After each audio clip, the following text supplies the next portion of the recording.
एक बार महात्मा बुद्ध किसी गांव में गए। वहां एक स्त्री ने उनसे पूछा कि आप तो किसी राजकुमार की तरह दिखते हैं, आपने युवावस्था में गेरुआ वस्त्र क्यों धारण किया है? बुद्ध ने उत्तर दिया कि मैंने 3 प्रश्नों के हल ढूंढने के लिए संन्यास लिया है। बुद्ध ने कहा, हमारा शरीर युवा और आकर्षक है, लेकिन यह वृद्ध होगा, फिर बीमार होगा और अंत में यह मृत्यु को प्राप्त हो जाएगा। मुझे वृद्धावस्था, बीमारी और मृत्यु के कारण का ज्ञान प्राप्त करना है। बुद्ध की बात सुनकर स्त्री बहुत प्रभावित हो गई और उसने उन्हें भोजन के लिए आमंत्रित किया। जैसे ही ये बात गांव के लोगों को मालूम हुई तो सभी ने बुद्ध से कहा कि वे उस स्त्री के यहां न जाएं, क्योंकि वह स्त्री चरित्रहीन है। बुद्ध ने गांव के सरपंच से पूछा कि क्या यह बात सही है?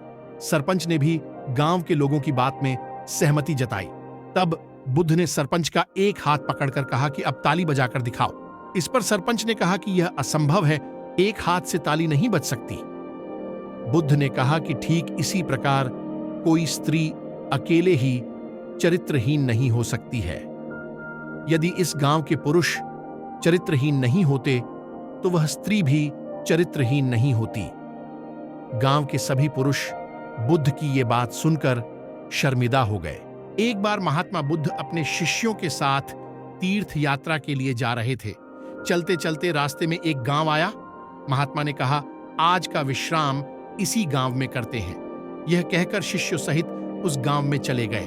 गांव के लोगों ने महात्मा को देखा तो बड़े प्रसन्न हुए और महात्मा के लिए बहुत अच्छा आसन लगाया। सभी अपने अपने घरों से अच्छा अच्छा पकवान बनाकर लाए। रात होने पर सभी बच्चे, बड़े, स्त्रियां महात्माओं के पैर दबाने लगे और आराम से बैठकर ज्ञान की बातें सुनते रहे। सुबह हुई तो महात्मा बुद्ध ने गांव वालों से कहा, अच्छा, अब हम चलते हैं, आप सभी हम जाने की अनुमति दें। गांव वालों ने कहा, महाराज एक दिन तो और रुकिए। लेकिन महात्मा ने कहा, नहीं बच्चों, अब हम जाते हैं, कभी फिर आएंगे। यह कहकर महात्मा चलने लगे और चलते हुए महात्मा बुद्ध ने गांव वालों को वरदान दिया और कहा, सब के सब उजड़ जाओ। ये वरदान देकर महात्मा चले।